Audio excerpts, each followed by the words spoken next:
lilinisin, tatalbusan para lalo pang mamunga. At kasama ng pag-unawang yan ay dapat nating saliksikin, ano ba talaga yung bunga na pinag-uusapan dito? So ang patay na sanga, inaalis. Ang buhay na sanga, nililinis. Para mas dumaloy ang life ng vine at mas mamunga ang branch. Dapat mag-decide tayo early on na dapat tayo yung branch na namumunga. At lalo pang mamunga dahil magpapaprune tayo. At sa pagpapatuloy ng Panginoon, nalinis na kayo sa pamamagitan ng salitang sinabi ko sa inyo. So nalinis na sila dahil tinanggap na nila ang salita ni Jesus. Pero hindi ibig sabihin na tapos na yung work sa kanila. Connected na sila sa vine, pero kailangan pa silang patuloy na linisan, putulan, talbusan at hubugin para mas mamunga. Manatili kayo sa akin, sabi ni Jesus, at mananatili rin ako sa inyo. Hindi magbubunga ang sangang hindi nananatili sa puno. Gayon din naman, hindi kayo magbubunga kung hindi kayo mananatili sa akin dahil ako yung puno. Ako ang puno ng ubas at kayo ang mga sanga. Ang nananatili sa akin at ako sa kanya, ang siyang nagbubunga ng sagana sapagkat wala kayong magagawa kung kayo'y hiwalay sa akin. At habang maaga, dapat nating malinaw, ano bang ibig sabihin ng hiwalay? At kung wala tayong nagagawa o para ang kulang-kulang na nagagawa natin, malaman agad natin kung anong dapat gawin para mamunga ng sagana. Pag sinasabi nitong pananatili, ibig sabihin ni Jesus, hindi kayo bukod sa akin. Remember the imagery, branch, tsaka tree. Dapat nakakabit yung branch sa tree para daluyan ng lahat ng mga nutrients at mamunga. So siya yung tree. So ang tanong, nakakabit ba ako sa tree na ito o sa iba? Doon ba ako kay Jesus, the true vine, naka-attach? Baka naman sa iba. Kasi may tinutukoy siyang hindi true vine. Kasi siya yung true vine. Anong ibig sabihin na nananatili tayo kay Jesus? That His words shape our mind. Na mga naiisip natin, na puproduce ang ating utak, kung ano ang ipoproduce mismo ni Jesus. Doon pa lang, masasukan na natin, nananatili ba tayo? His words shape our heart. Yung bang damdamin, pagmamahal, pag-ibig ni Jesus, yung ba ang nasa puso natin o may iba? That His command shapes our actions. Pang-araw-araw. Kilos mo sa nanay mo, kilos mo sa biyanan mo, pakikitungo mo sa workmate, sa friend. Yun ba ay hinuhubog ng salita ni Jesus? Again, malalaman natin kung gaano tayo ka-attach sa tree, kung gaano nahuhubog yung ating mga pang-araw-araw na buhay. Hindi tinatanong saan ka member, anong church mo, pabaptize ka ba, anong suot mo, hindi. Dapat kitang-kita sa buhay natin ang bunga ni Jesus. That His life becomes lived in our lives. Na yung ating katawan ay tahanan ng Espiritu ng Diyos at yung buhay natin, parang si Jesus mismong nabubuhay sa atin through us. At sa pagpapatuloy niya, ang hindi nananatili sa akin gaya ng sanga ay itinatapon at natutuyo. Ang ganoong mga sanga ay tinitipon, inihahagi sa apoy, at nasusunog. Very dramatic imagery, but mostly misunderstood what it means. Kaya magandang reviewin. So, ang hindi namumunga ay natutuyo, pinuputol, inihahagis sa apoy, at nasusunog. So, ang picture natin dito is an ongoing fire tulad ng sakalan, at ginagawang panggatong yung natuyong sanga. So, ang natuyong sanga ay ginagawa nilang panggatong. Anong ibig sabihin nito? Bumababa ang usefulness. Mula sa isang namumungang sanga, naging panggatong. Sayang ang potensyal. May mas mataas pa sanang magagawa, may mas marami pang mararating, may higit pang dakilang silbi, pero magiging panggatong na lang imbes fruit-bearing branch. Magiging firewood, imbes na very, very useful to one and all, kasi ang bunga niya ay hindi lang kanya, higit doon, ito ay pinakikinabangan ng marami pa. So, may warning agad yung turo ni Jesus, mamunga o ma-demote, maging panggatong. Sa pagpapatuloy niya, napaparangalan ng aking Ama kung kayo'y masaganang nagbubunga at sa gayon kayo'y maging mga alagad ko. Jesus is the true vine, and shall we say, the new vine, the source and channel of life. Ano ba yung inakala na dating vine, puno na source of life? So let's study the old vine. Kung si Jesus yung new vine, the living vine, ano yung old? Hindi naman kasi yan lingid. Nasa Bible din. Psalm 80, 8 to 9. You transplanted the vine from Egypt. It took root and filled the land. So ano yun? Israel was the vine God planted at first. Liberated from Egypt, transplanted in another land, God gave this vine a mission. Be fruitful. May mission ang bayan.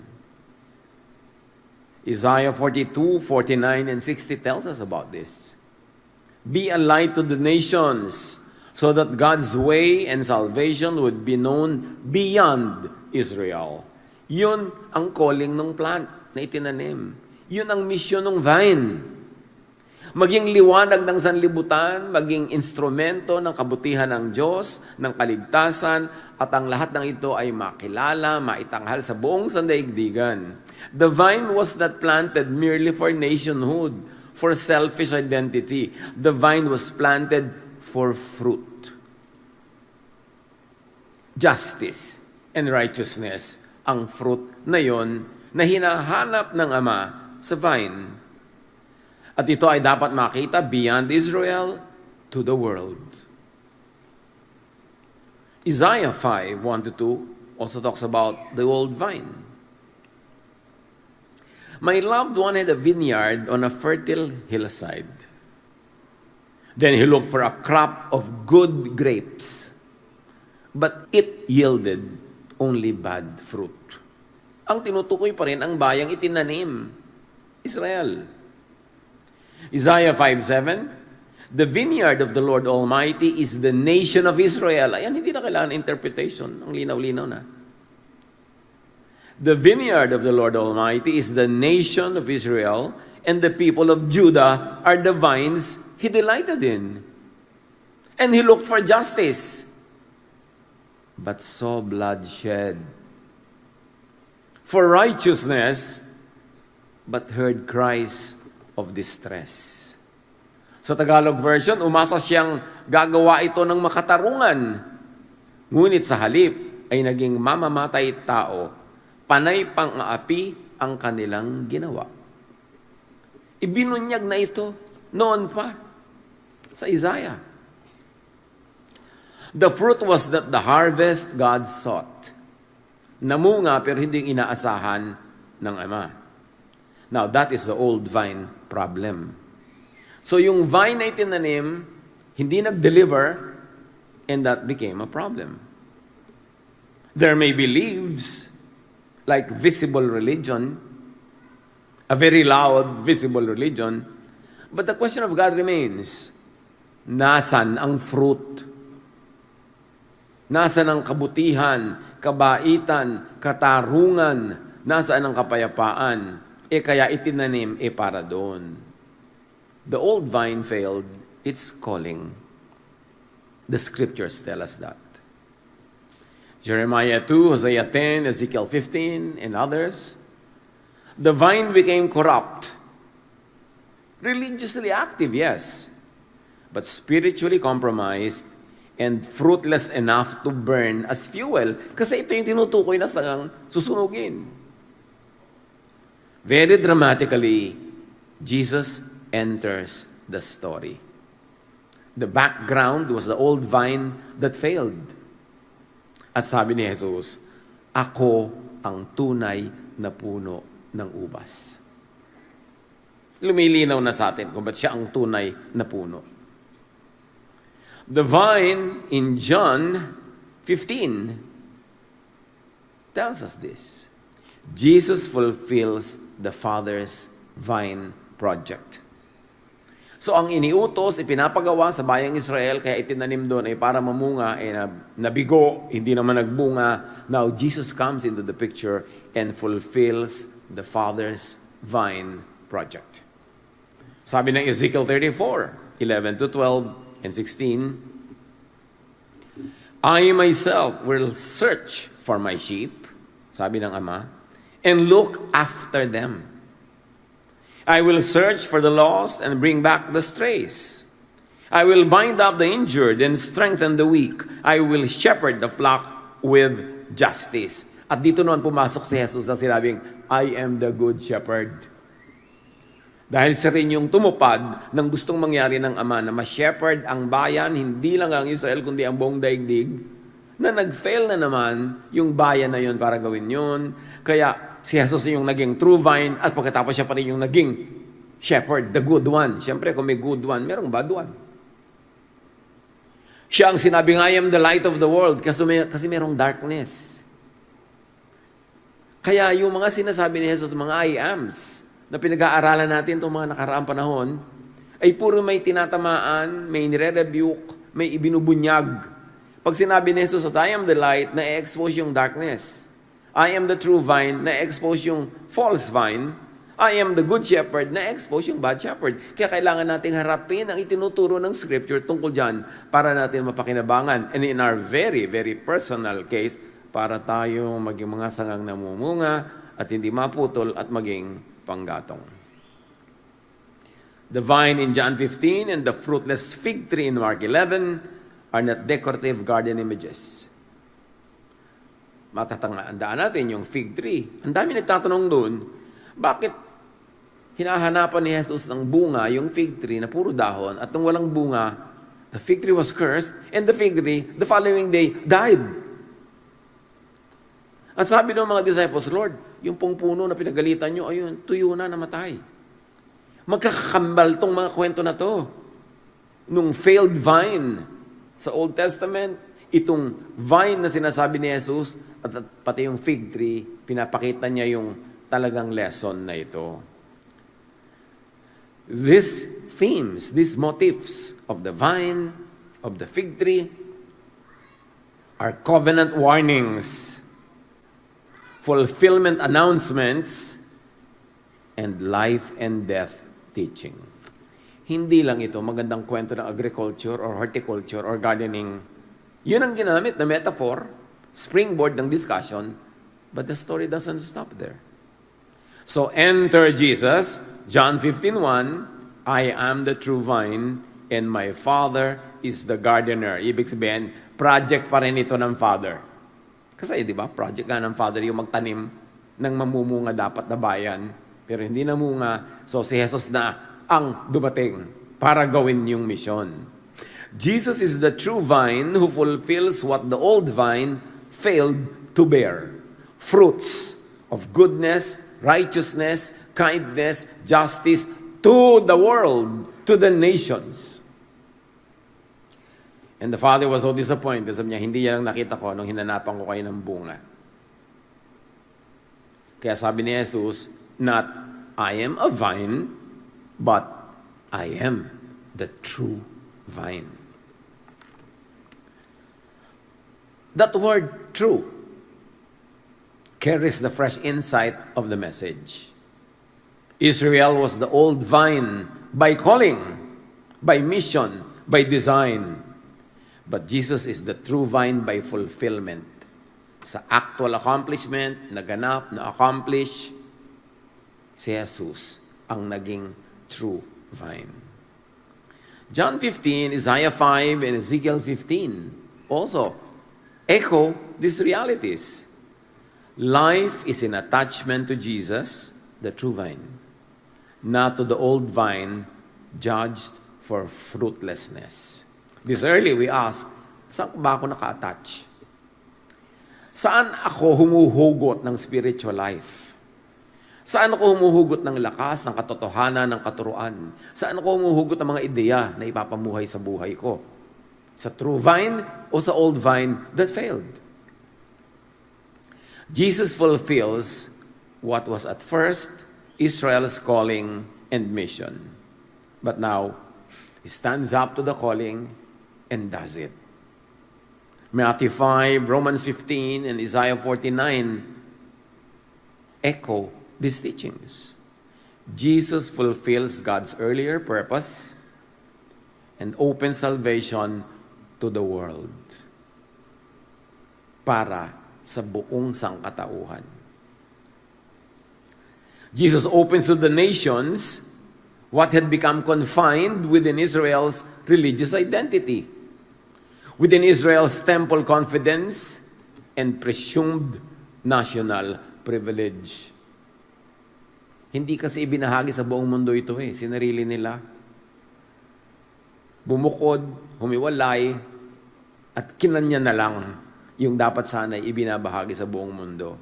Kaya sabi ng John, for God so loved the world, hindi lang isang bayan, that He gave His only Son, that whoever believes in Him will not perish, but will have everlasting life.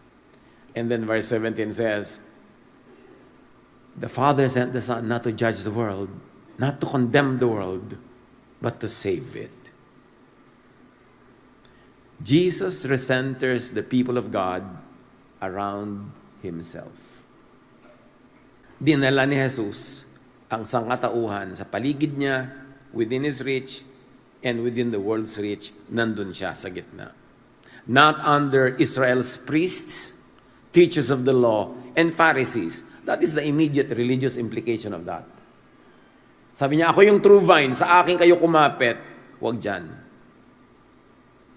Huwag sa mga pinagsasabi, tinuturo nila, bagamat may mga tama din dyan, may mga magaganda, pero gusto nyo talaga na mamunga, magkaroon ng buhay, na masagana, full of fruit, sa akin kayo makinig. Sa akin kayo sumandal, umasa, tumindig, dahil ako ang true vine. John 15:5, I am the vine, you are the branches. If you remain in me and I in you, you will bear much fruit. Apart from me, you can do nothing. It is as good as saying that pag diyan kayo umasa sa old vine, wala kayong ma-accomplish. Yan nga, walang na-accomplish Kung may na-accomplish yan, hindi na ako dapat dumating dito, hindi na ako pinadala ng Ama. So, linawin natin sa ating mga sarili kung saan tayo humuhugot ng spirituality, ng strength, ng guidance, ng light. No national, racial, or religious identity can replace remaining in Jesus. Center dapat yon. Hindi sapat ang kaanib naman kami. Kami ang kalahi, kami ang lahi, kami ang nakikikamag-anak. Hindi yun ang usapan. Hindi yung kami ang nasa tamang grupo. Kami yung tagaloob. No. Ang tanong kay Jesus, the true vine ka ba naka-attach? Kasi marami naman, akala nila naka-attach sila kay Jesus, pero nung nagkaliwanagan, hindi pala, kung saan pala naka-attach. At sabi niya, you will know them by their fruits. Gusto mong malaman kung saan kang puno naka-attach, dito naman yung bunga mo. Ang bunga mo ba ay Jesusness? Baka naman Pharisiness, hindi naman mahirap malaman kung saan ka naka-attach. Ganun kasimple, parang cartoons na nga kasimple yung illustration Para hindi na tayo malito pa.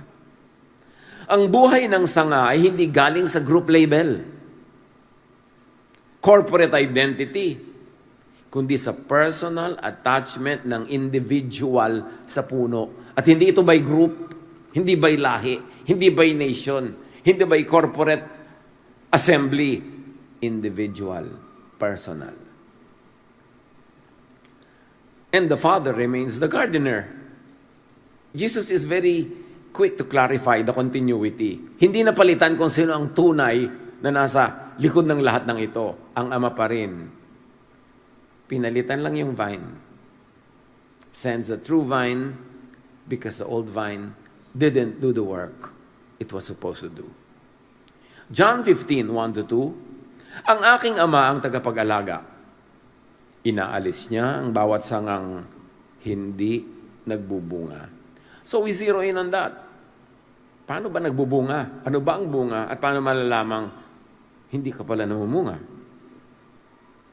At kanya namang pinaputulan at nililinis ang bawat sangang nagbubunga upang magbunga pa ng lalong sagana. Psalm 80 and Isaiah chapter 5 tells us that the Father is the one who planted, cared for, inspected, and judged the vineyard. Hindi tayo ngayon ang nag-judge, ha? Never. Binabasa lang natin yung nakasulat sa Scripture. And it is the Father who judges. In fact, who did the judging. In John 15, the Father knows what fruit is. Kasi pwede tayong madaya. Katulad ng fig tree, ang daming dahon. Tapos wala naman palang bunga. Ano yung mga dahon na yun? Ang daming verses na alam. Wala namang bunga kabutihan at kabaitan. Ang daming ritual na dinadaluhan. Wala namang bungang kababaang loob. Ang daming ministry, ang daming service, pagod na pagod. Pero wala namang bunga ng peace, ng rest. Kaya dapat tinitingnan natin, baka puro dahon. Dapat may bunga. So the Father knows the true bunga. Hindi siya pwedeng madaya. And the Father knows what blocks fruit and drains life. What must be cut away. John 15:3, you are already clean, pruned, because of the word I have spoken to you. So ang common reading nito, yung pruning of personal sins. Pag sabi ko, kailangan mapurun ka, ay, dapat pala tumigil ako manigarilyo. Although, dapat nga, tumigil kasi hindi yan mabuti. Uy, dapat pala, ganito. Puro personal ang application. Kasi nalalayo sa tunay na topic kung ano yung fruit na hinahanap at kung ano yung wrong sanga. This reading of pruning as personal behavior and personal life misses the original big picture. And because the reading misses it, hindi tuloy na aaksyonan ng tao yung dapat aksyonan. The context of what had to be pruned is not from individuals, but from the failed vine, the failed system. Yun ang ipuprune. Hindi personal behavior, but corporate religious behavior ang dapat ituwid. Isaiah 5, Jeremiah 7, Matthew 3, Matthew 21, at iba pa. God sought fruit, but religion became confidence without obedience. Ano ang nakita doon sa vine? Confidence in religion, but no moral obedience. Ipinagmamalaki ang relihiyon, ipinagmamalaki ang membership, ipinagmamalaki ang lahi.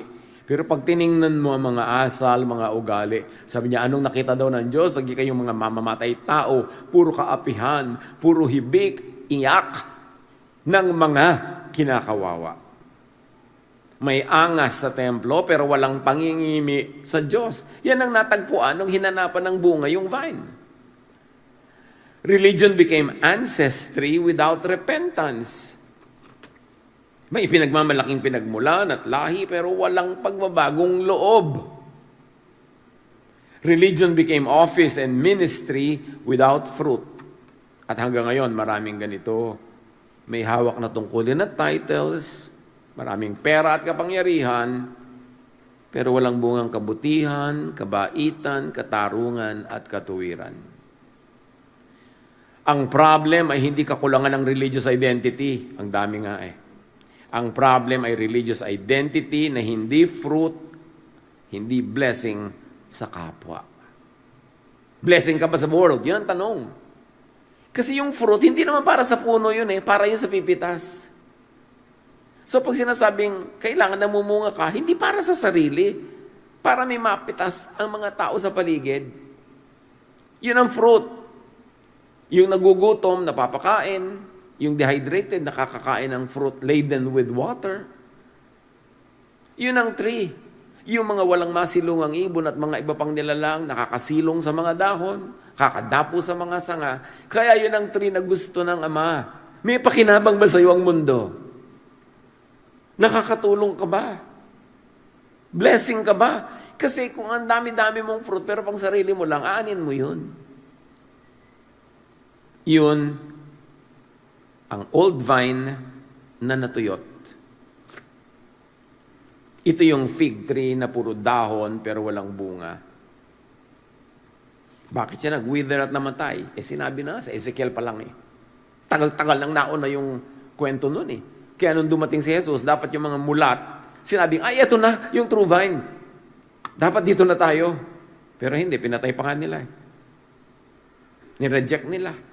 Tinawag nilang demonic yan, huwag kayong makikinig. Because the false vines wanted to keep the people under their control. The bad shepherds wanted to keep the sheep para gatasan nila. Kontrolin, ikulong. The old vine had to be pruned of everything that looked religious but did not bear God's fruit. It's not enough that you look religious, that you are religious. You have to bear fruits. Fruits of goodness, kindness, love, forgiveness. Fruits that give others rest. Nagbibigay ba tayo sa kapwa ng nourishment, ng pahinga? O tayo yung pumapagod sa kanila? Binibigyan natin sila ng forgiveness, ng way to be forgiven, o tayo yung umuusig? Binibigyan ba natin ng space o kinukulong? Malinaw dapat yan. This pruning is institutional, not only personal. But of course, it will eventually filter down to personal levels. Pero it begins big. Yung institution, the big idea, the big story. Ritual without righteousness is to be pruned. Altars without obedience have to be torn down. The old vine had to be pruned of scripture knowledge, but without recognition of Jesus. Di ba? Alam na alam nila ang scripture. Nang dumating si Jesus, hindi naman nila kilala, hindi kinilala, at hindi kinilala. Yun ang dapat ma-prune. Puro ka-verse dyan. Pero kilala mo ba si Jesus? John 1, 9-11, He was in the world, and though the world was made through Him, the world did not recognize Him. But the world had a lot of religion. That blindness had to be pruned.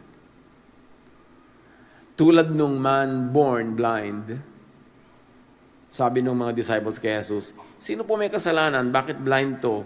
Siya o mga magulang niya? Kasi itong mga relihiyosong taong to, basta nakakita ng sakit, meron agad may kasalanan to blame. Dadalaw sa may sakit, sister, baka naman may unconfessed sin ka. Dumalaw ka pa. Yun lang pala yung fruit mo. So, sabi ni Jesus, hindi yung mga magulang niya may kasalanan, hindi rin siya. Ang lahat ng ito ay nagkalakip-lakip para makita ng lahat ang gagawin ng Ama sa buong daigdig. Because ang buong daigdig represented ng bulag na yan, binulag siya. Bibigyan siya ng paningin. At nung binigyan ni Jesus ng paningin, it is symbolic that the truth of Jesus will result in global, worldwide revelation. At ang lahat ay magkakaroon ng malinaw na pagtingin sa katotohanan. Anong ginawa ng mga bad shepherds, yung mga religious leader ng Israel? Nilait, ininsulto, ininterrogate, and eventually itiniwalag yung bulag na nakakita na. At tinawag si Jesus na demonic. Yun itong pinag-uusapan nating vine na kinailangan ni Jesus na manindigan para magkaroon ng available na true vine. Puro religion, puro verses, pero hindi kilala ang Son of the Most High God. Walang Jesusness sa buhay, pero talaga namang namumusarga sa verses ang bibig. Yun ang hinahanap na fruit. The old vine had to be pruned of leadership that blocked people from life. Because yung good shepherd, sabi ni Jesus, I am the good shepherd, therefore merong bad shepherd. Sabi niya, I am the gate. Anong ibig sabihin nun? Sabi niya, I am the door. The sheep will come in and out and find pasture. So Jesus as the gate is not prison. Jesus as the gate is a way in and out. Hindi niya sinosolo, kinukulong, itinatali, binibihag ang tupa. Pero maraming mga shepherds hanggang ngayon, pag sumali ka sa kanila at napalapit, topo-topo, di ka nalalabas. Di ka na makikinig sa iba. Sa akin ka nila makikinig, dito ka nilang aaten, hindi ka makikipag-fellowship sa iba. Kahit mga kamag-anak mo, huwag ka nang pupunta doon, namatay yung lola mo, huwag na, kasi iba sila, iba tayo. Sinolo, ikinulong ang sheep. Hindi yun si Jesus na gate. Because Jesus as gate is not prison. So dapat mo itanong, sheep pen ba ito o kulungan? Saan ba ako nasadlak? The old vine had to be pruned of fruitless identity. Puro identity, tayo. Pero wala namang bunga. Anong bunga? Well, marami kaming bunga. Ang dami naming project, ang dami naming ganito, ang dami naming mga ginagawa. Pero ang bunga hinahanap ni Jesus ay hindi yon. Kababaang loob, kabutihang loob, maging kapakinabangan ka sa buong daigdig.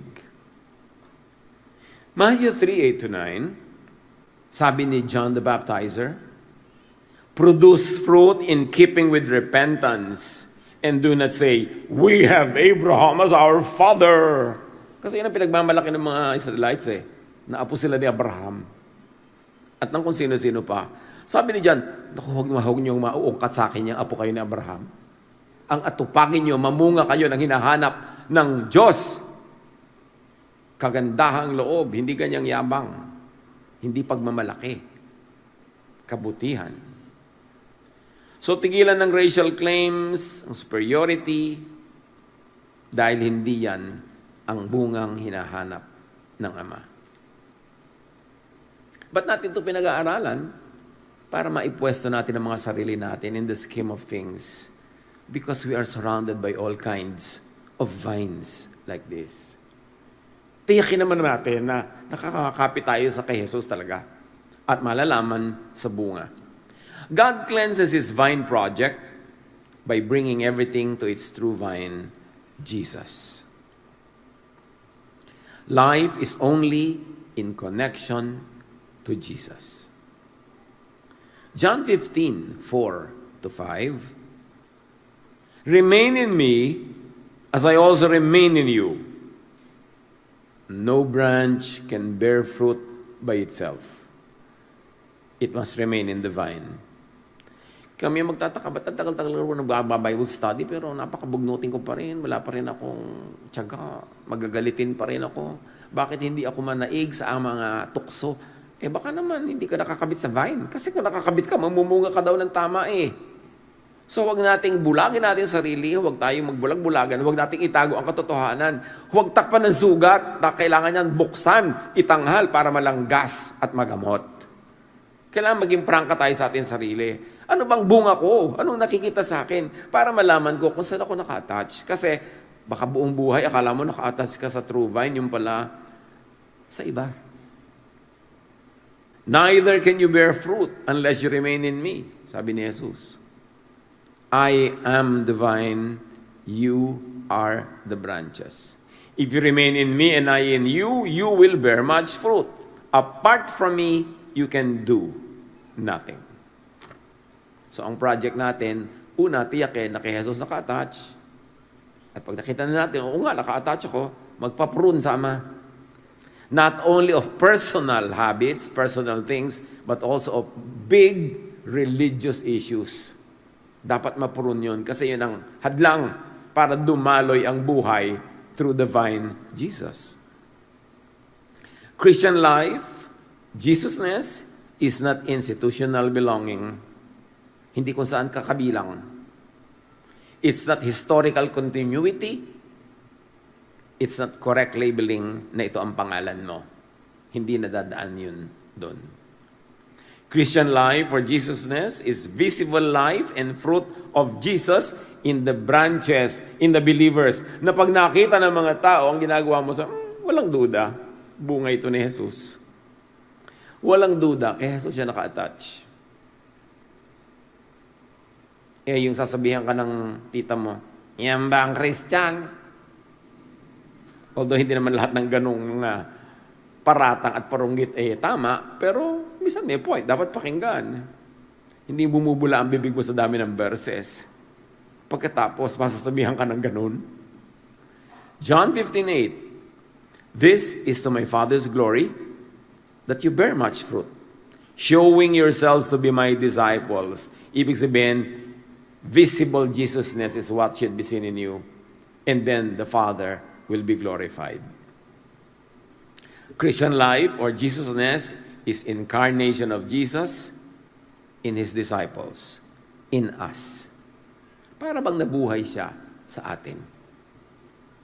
Then doon mo lang makikita, anong ibig sabihin pala nung talagang peace, nung rest, yung dumarami yung pinapalampas mo na lang, you don't stop at every station and fight every battle, nagiging mapagpasensya ka, less and less matatakotin, more and more mapagtiwala.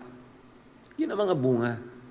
Ba't ka pa magre-religion kung hindi na magiging bunga, napagod ka lang, nahingang ka pa ng tithes and offering, tapos wala ka na pala. Dapat sulit. In Matthew 7:16-20, Jesus teaches that a tree is known by its fruit. Good fruit shows good life. Bad fruit exposes a bad tree. Tingnan, suriin ang bunga. Galatians 5:22-23 gives us a very good glimpse of what that fruit is and what it can be. But the fruit of the Spirit is love. So tanong agad, loving ba ako? Kalab-lab ba naman ako? Joy, peace, forbearance or patience, kindness, goodness, faithfulness, gentleness, and self-control. Against such things, there is no law. It's unassailable. Walang makaka-question ang doctrine na yan. Kahit sa magpatiwa-tiwarik at magpagulong-gulong, pagka nandyan at namumunga ka ng love, joy, peace, forbearance, kindness, goodness, faithfulness, gentleness, and self-control, surely tama ang doktrina mo. Surely naka-attach ka sa true vine. Fruit shows the life of Jesus moving through the branch. Fruit must look like the vine. Ang anak ng Diyos ay dapat kamukha ng Diyos. Ang sumusunod kay Jesus ay dapat kamukha ni Jesus. If the vine is Jesus, the fruit must be Jesusness, made visible. Bakit ba may mga allergic sa salitang Jesusness? Dapat allergic ako kay Jesus, pagka-allergic kayo sa Jesusness. Parang kung ayaw nyo ng Apple-ness, dapat ayaw nyo ng Apple. Kung gusto nyo ang Filipino-ness, dapat gusto nyo yung Filipino. Ganun lang naman kasimple yung word na yun eh. Why problematize it? John 15:6, if you do not remain in me, you are like a branch that is thrown away and withers. Such branches are picked up, thrown into the fire, and burned, meaning demoted from a fruit-bearing branch to a panggatong. That's actually the literal meaning of the sayings. Nagiging firewood, panggatong na lang. May saysay pa rin naman, but much less. Sayang. Sayang naman. Naging gano'n na lang. Ezekiel 15:6, therefore this is what the sovereign Lord says, as I have given the wood of vine among the trees of the forest as fuel for the fire, so will I treat the people living in Jerusalem. This is the Most High God speaking through the prophet. Sabi niya, kung paano ko ginagawang panggato ang mga tuyong kahoy, ganyan ang gagawin ko sa mga taga-Jerusalem na puro religion, tapos hindi naman maka-Diyos. The verses say this. All you have to do is read it. The gospel of the true vine is this. The old vine failed. God sent Jesus, the ultimate vine, na tumupad at gumanap sa dapat sana'y calling ng old vine. God sent Jesus, who bore the fruit God sought and gathered the fruitful people into Himself from all over the world. Inilabas ni Jesus sa bakuran ng Israel, ng Jerusalem, ang paghahari ng Diyos. Kaya sabi niya, go to all the nations, be my disciples, teach them everything I have commanded you. Hindi yung commanded ng mga priest na yan, hindi yung commanded ng mga Pharisees. What I commanded you, yun dali nyo sa mundo. Okay, ang dami naging mga missions all over the world. Ano ang dinala? Kaninong turo ang dinala? You will know them by their fruits. So the first announcement of John 15 is this: life with God is now sourced from Jesus, not from the old vines, failed, fruitless branches. Recognize that, true followers of Jesus. Fruitfulness is now possible only by the personal connection to Jesus, not to the old vine. Let the command of Jesus actually shape relationships. Pag sinasabi natin, teka, okay, mananampalataya ako ni Jesus. Nakakapit ako sa vine. Paano ka makitungo sa nanay mo? Paki-review kung paano ka makitungo sa biyanan, sa hipag, sa office mate, sa kapitbahay. Doon pa lang, malalaman mo na kung anong vine ka meron. Hindi tinatanong sa kang sumisimba paglinggo. Anong Bible version ang hawak-hawak mo, 3 kilo sa bigat. Anong suot mo, gano'ng kahaba. Hindi yon. Paano ka makitungo sa kapwa? Yun ang hinahanap sa'yo na fruit. Hindi ba yun ang inusig ng Diyos yung Israel? Yung nakita ko sa inyo, puro mamatay tao, puro mga pang-aapi. Ang dami-dami nag-iiyakan, inaapin nyo, inaagawan nyo. Anong ginawa nyo? Bakit nyo ginawang ganyan?